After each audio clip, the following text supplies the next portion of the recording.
That was wonderful. Okay, let's see. Oh, I think I just disappeared. Okay. Can you hear me? Okay. Good morning. Hi. It is so good to see you. I have this on gallery view so that I can see all your beautiful faces, and it just makes me feel so connected. See all the smiling and the little hand gestures and the hearts. So it's so good to be here. And today is Palm Sunday.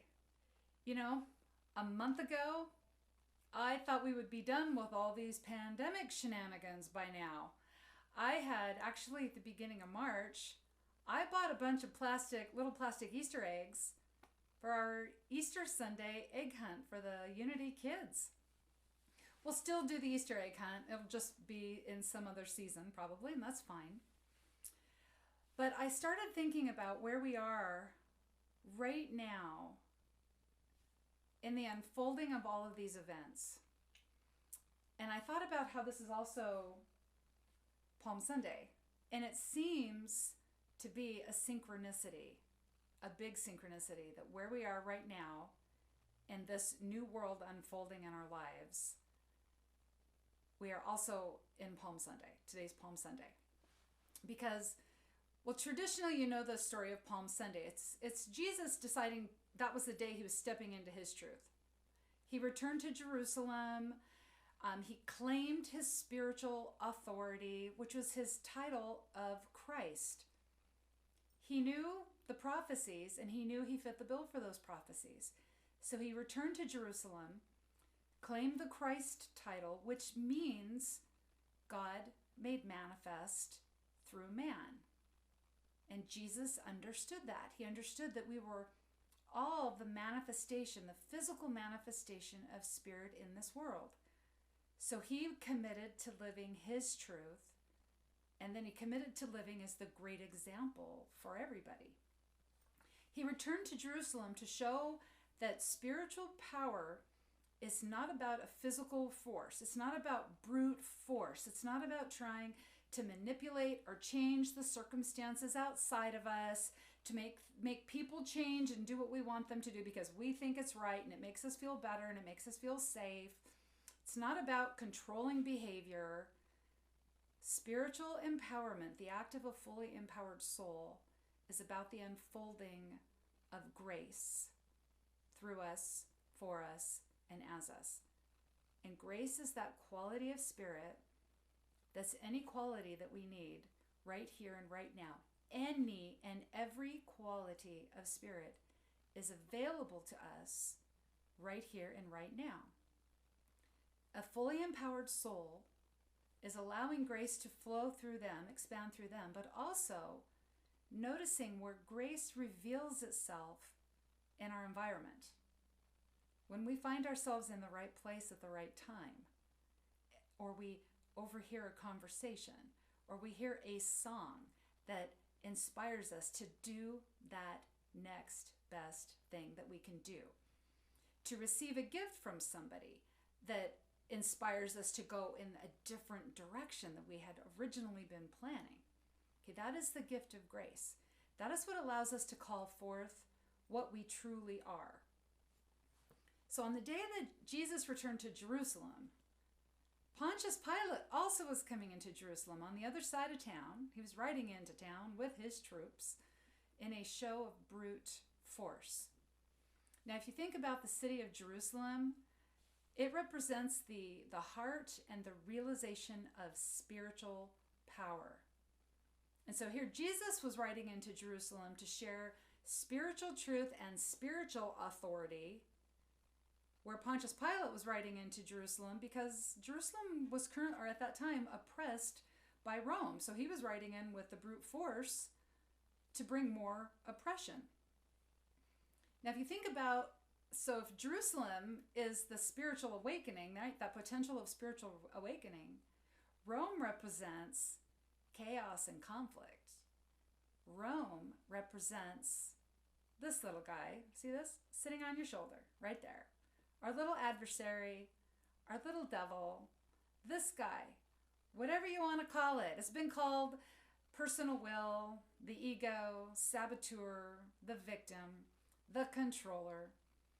In the unity philosophy we teach in Sunday school that this little guy is called the little me, where our Christ consciousness is the great me, our little adversary is the little me. And it's this little me that just wants to keep us safe from cradle to grave, and it wants us to make a choice right here and now to stay safe and do things that please the personality. Okay, and things that please the personality are things that make us feel safe. Buying 60 rolls of toilet paper, that makes us feel safe right here and right now.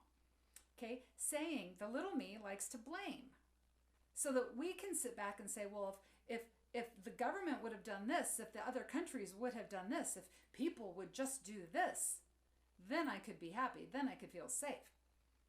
The little me wants to place blame on something outside of us, so then we can feel safe. But see, Jesus rode into Jerusalem, and he was bringing the teachings of stepping into our spiritual truth, calling forth that within us that can do bigger and brighter things. So he arrived in Jerusalem, and he knew he fit the bill of the new Messiah. He knew he fit the bill. He came to teach and to heal and be the example of everything that was possible, so that the people of Jerusalem could stop living under the authority of Rome. Now, true, they may still be ruled by Rome. Rome may still rule Jerusalem, but a fully empowered soul, it's not about forcing conditions outside of ourselves to change. A fully empowered soul refuses to let those conditions rule or have power and control over us and how we show up in our everyday lives.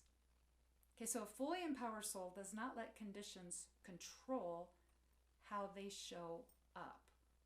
Okay, how we choose to expand the good. Before this pandemic, there were other conditions that we had to deal with. And when this pandemic is over, okay, a year from now, we may not be collectively involved in the same condition, but we'll all have other conditions that we're dealing with in our lives. Now, the fully empowered soul is what allows us to show up as the brightest possible version of ourselves in any circumstance, during any condition. So Jesus was a spiritual revolutionary, there to teach everybody how to transcend the conditions and still have faith and still express their brightest good and do the best with what they could with where they were. But the people of Jerusalem, they didn't want to grow spiritually. They wanted a regular revolutionary to come into town and just fix everything. Okay, they didn't want to have to do the work to rise above the condition. They just wanted somebody to get rid of Rome. They just wanted somebody to drive out Pontius Pilate and his troops. Forget teaching a man to fish, right? Just give me a fish. It's all I can handle with right now. It's all I have the bandwidth for right now. Just give me the fish. But Jesus came anyway. He taught, he shared anyway. And by stepping into his spiritual authority, committing to share his truth, there were people who listened. And this triggered a series of events that ended up changing the course of history.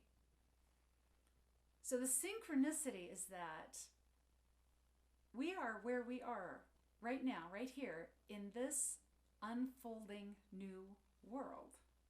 Here we are. And what we do next matters. What we do next matters. Today, Palm Sunday is about that inner revolution. Inner revolution. The evolution of consciousness. What is happening today is that there is a series of events in motion, and they are changing the course of history. Right now, changing the course of history. Palm Sunday represents the spiritual action of stepping into our truth. Our truth. Who we are.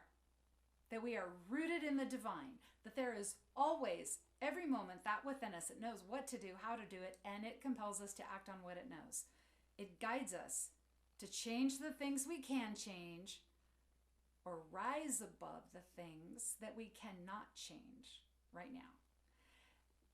Stepping into our truth helps us recognize what we are here to do right now, that we are divinely designed to participate in the unfolding of this new world. We are not here to be a bystander. And if we end up being a bystander, we are going to feel miserable. We're going to feel powerless. We're going to feel like the world is out of control. Okay, we are not designed to be a bystander. We are a soul in motion, ever expansive, okay, ever growing, ever reaching for new experiences. There is a spiritual expansion happening right now, a cosmic shift. There's an inner revolution that's taking place on a worldwide level. And every person on this planet right now is participating from whatever level of consciousness they're in right now. We don't have to be highly evolved. We just have to be willing to step into the next brightest version of ourselves. That next brightest version of ourselves. That opens up the opportunity then for us to experience our own evolution in consciousness.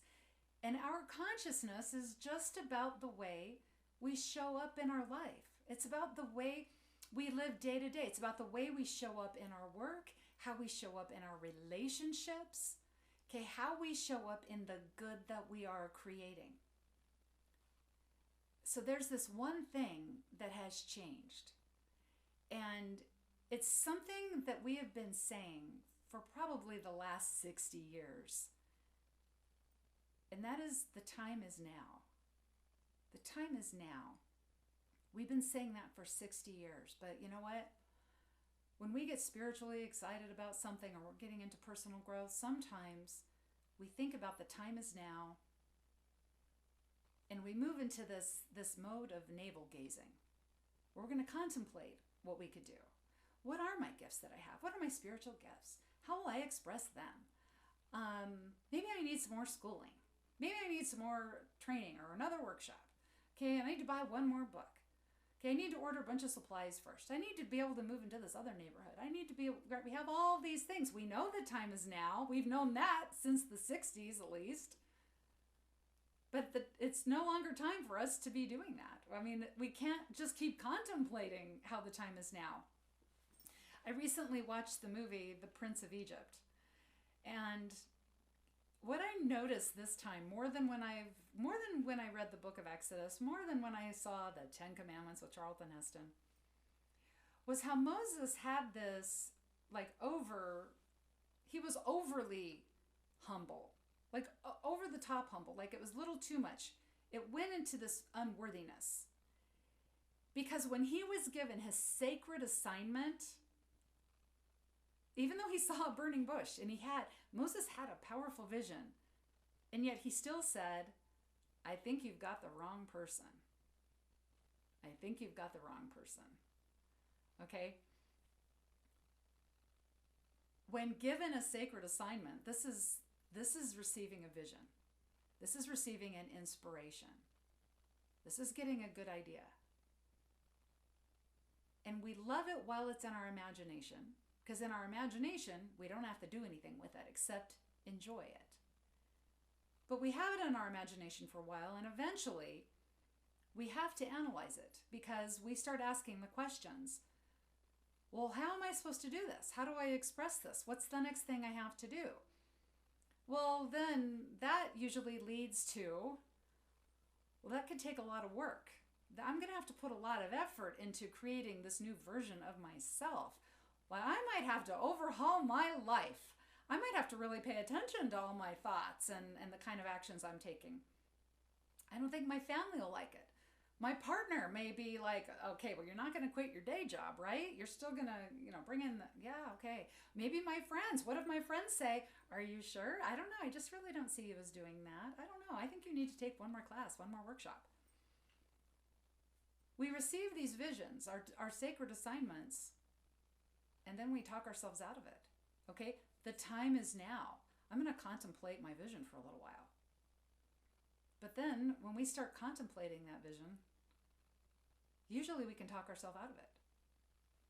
Because of this guy, because of this guy, our little adversary. But see, right now, things are moving really fast. Things are moving really fast. We can't say the time is now anymore. We have to say, the time is go. The time is go. It's time for action right now. We don't have time to contemplate a bunch of stuff and talk ourselves out of our vision. We don't have time. Our little me will always have the best of excuses why we can't do it right now. Okay, why we can't do it right now. That what we really need to do is just buy more toilet paper and sit in front of Netflix and just wait for this thing to run its course.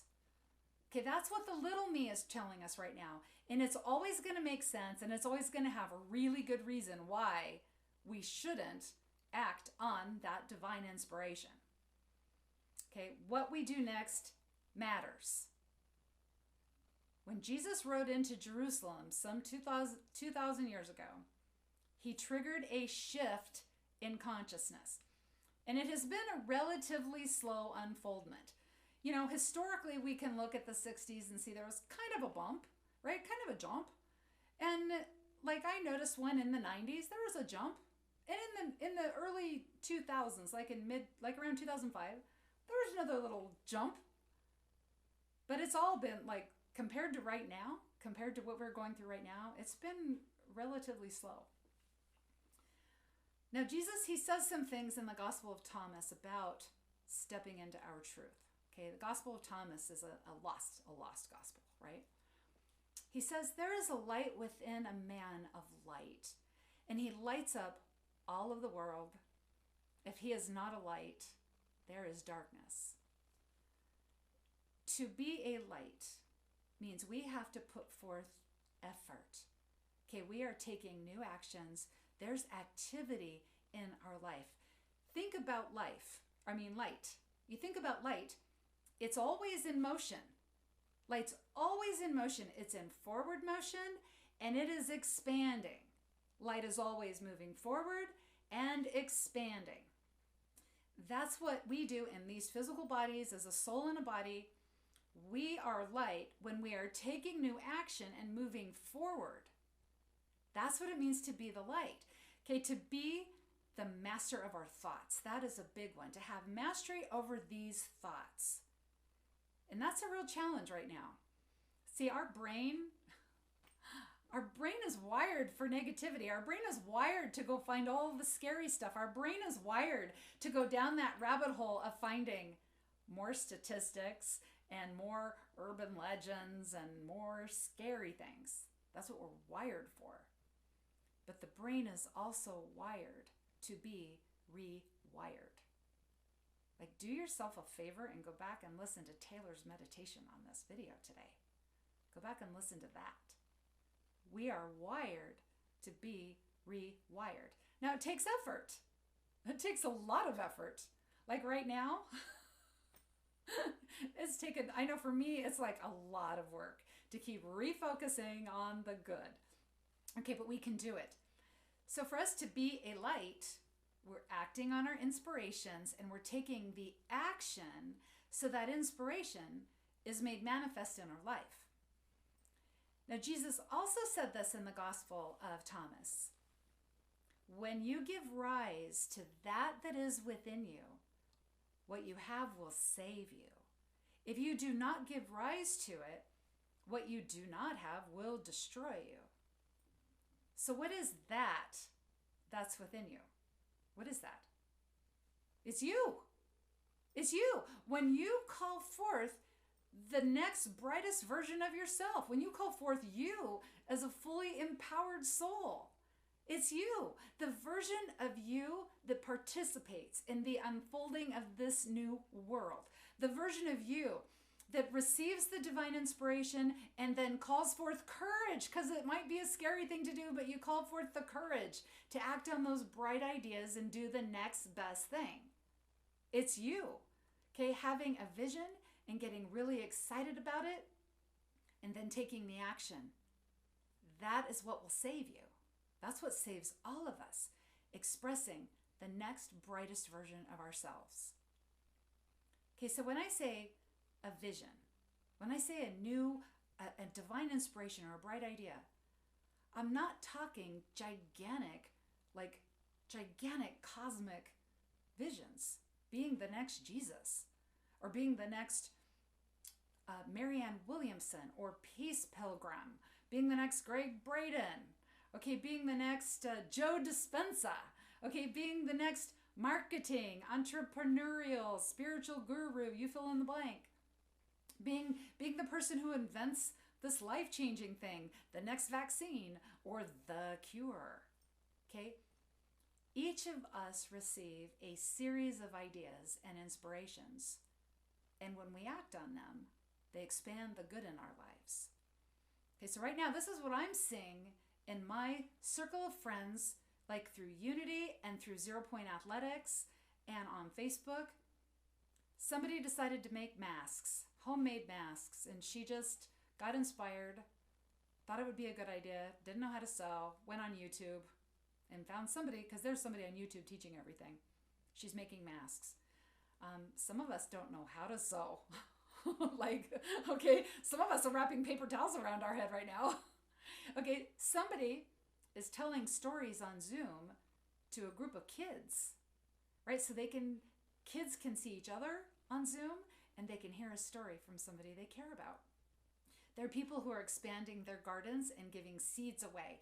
There are people on Instagram offering free angel card readings to help people right now who are feeling scared and feeling like they're lacking direction. So these angel card readings are helping them feel a little more excited about life.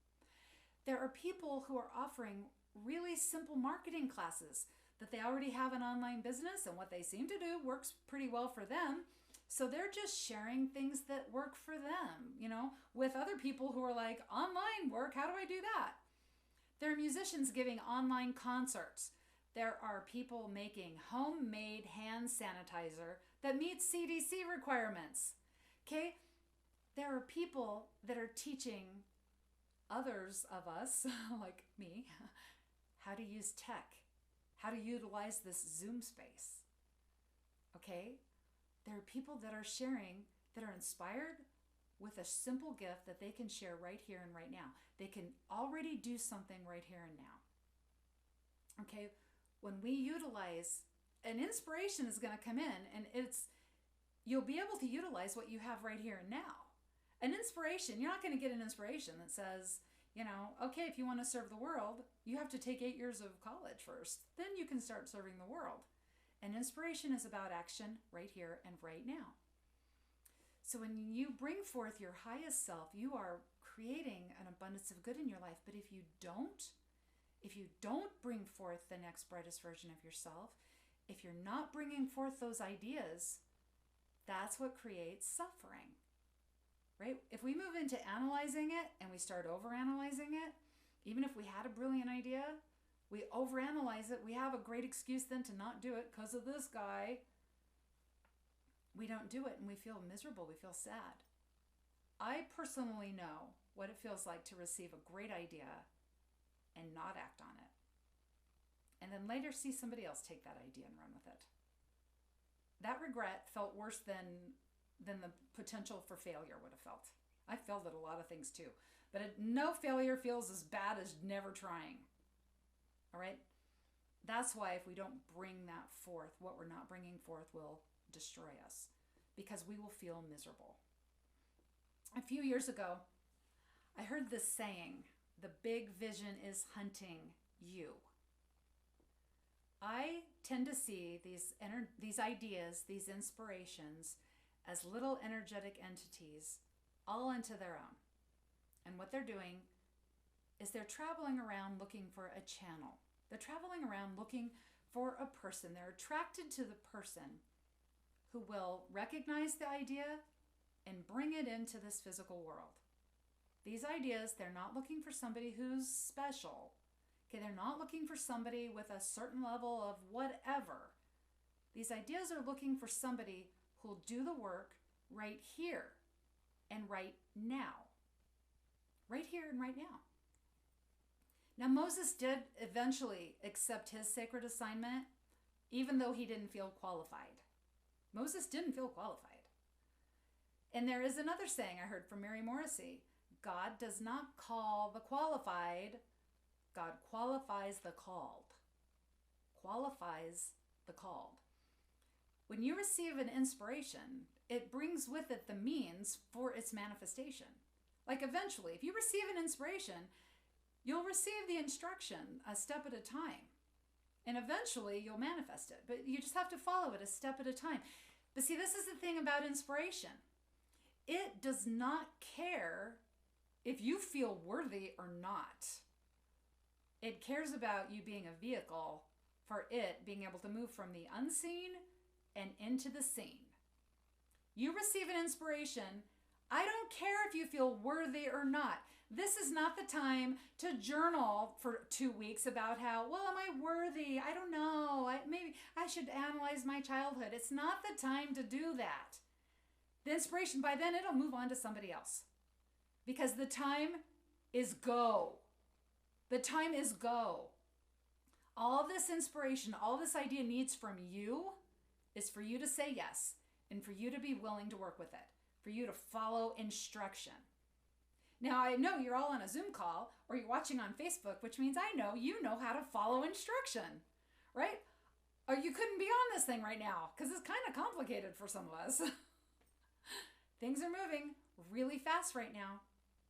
And if any of us take time to stop and contemplate whether we're worthy or not, okay, or if we are lacking something or not, we're going to end up as a bystander. A bystander. There are a lot of opportunities happening right now. We have to go now. We have to go now. What you do next is important. Okay, what you do next is makes all the difference between whether you are coming from being problem-oriented or solution-oriented. If you're problem-oriented right now, it's likely you're feeling the weight of all this, and you might be spiraling down that rabbit hole of scary, dark statistics. But see, when you become problem-oriented, you become weighted down, and you're adding weight to the problem, okay? Which adds weight of time, W-A-I-T, and having solutions appear. So if we add weight to the problem, we have a longer wait to experience the solution. But if we are already focusing on the solutions and willing to act on the inspiration, even if we don't feel worthy to do it yet, just remember, okay, God doesn't call the qualified, God qualifies the called. We become solution oriented. So we're participating in the unfoldment of all these events right now. We're allowing these creative ideas to make themselves known to us. What we do next is important.